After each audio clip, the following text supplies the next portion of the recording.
So, Highguard released, and I was interested in trying it out. Marketing plan of essentially being a shadow drop did work in the short term, as despite the massive amount of criticism it received due to the generic looking trailer, it did hit just under 100,000 players an hour after launch. But since then, it has been dropping. At the time of recording this, which is about 5 or 6 hours after launch, it has 44,000 players, with no signs of having a boost in player count going up. But beyond the optics of the game, is it actually any good? Well, there are a few hangups on the game that simply make it hard to recommend. The character design is pretty good. Although they do seem a bit generic in terms of visuals, it is very clear simply based on their actual outfit design what each character seems to do. Skins obviously make this not the case, but at this point, I don't think that's their biggest issue. For the most part, I've played Scarlet due to her flanking moveset, and although there definitely seem to be some uniquely strong characters, her having a more neutral playstyle gave me a great chance to try every tactic I wanted. While we're on the topic of visuals, this game is hideously blurry. While in theory the art style could be something you enjoy, I don't think anyone is going to find enjoyment in a game that looks like it plays on 50% resolution the entire time. Details get lost very easily, making every unique environment you get into just look like it was slapped down in UE5 and shipped to the final product. Which honestly wouldn't surprise me, considering the year one roadmap for this game is just slamming the game with new characters, base designs, and maps. It's clear just from the roadmap that they made this game as cookie cutter to design as possible. Everything can be changed, meaning nothing is important enough to matter. When it comes to weapons, Highguard suffers from each gun in every category feeling so similar that they might as well not have unique names. This is only exemplified by the complete lack of weight behind shots. All ARs have similar TTKs, and recoil, all shotguns feel like doo-doo covered pea shooters, and the sniper feels like the worst version of every Battle Royale sniper ever made. Every other gun type genuinely doesn't matter because those three are the only ones you'll be using anyways.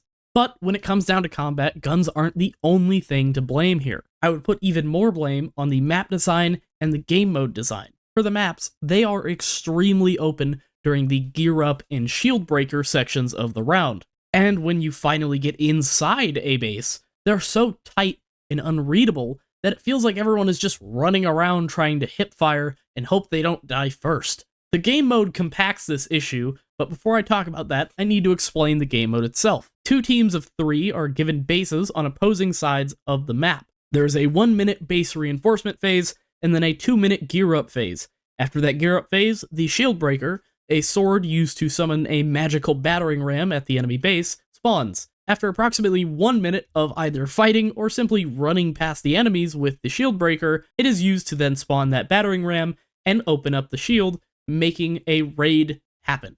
A raid is when you go inside an enemy base or you have to defend your own base. This raid can be ended either by waiting out a timer or by simply depleting the lives of the attackers. The attackers have to destroy multiple objectives, each of which lower the health of the enemy base, which eventually will reach 0 and end the game. The issue the game mode creates is the hard shift from usually extremely long-range combat, which is passable at best, and the agonizing close-range combat. The long-range combat only feels okay due to the TTK being pretty high, meaning you can react to being shot and fight back accordingly. The close-range combat, however, feels like if you made Halo, but the weapons only did as much damage as the SMG, and movement was upped by 5 times. Everyone is fast, everyone is tanky, and the guns hit like wet napkins. Going from the open map, which promotes charging your enemies on horseback, or sniping from afar, or suppressing so your team can move up, to the base, is just awful. The close-range fights of games like Titanfall and Apex Legends are the highlights. So I really don't know how they messed this up so badly. I wish there was more to really talk about, but there isn't. Beyond the single game mode and the 8 characters available, the depth is about as shallow as a puddle. There's of course an in-game store with skins that cost up to 2,200 credits.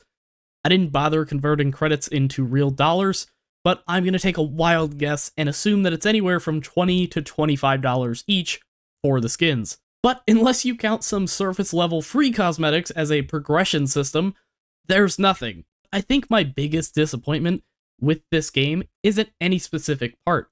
It's the lack of human element that this game feels like it has. Everything in this game looks like everything else, and I don't know how else to say that, but if you play it, I'm sure you'll understand. By saying that, I'm sure it comes as no surprise to hear that this game is unfortunately extremely safe and forgettable. It's unlikely that this game will stay supported past its first year, if it even manages to make it that far, but I will say if they somehow manage to bring it back, I hope they do so with a lot more passion than the current project gives off. It really just feels like it was thrown together in about 3 months and shipped out to Jeff Keighley and somehow got marketing from him.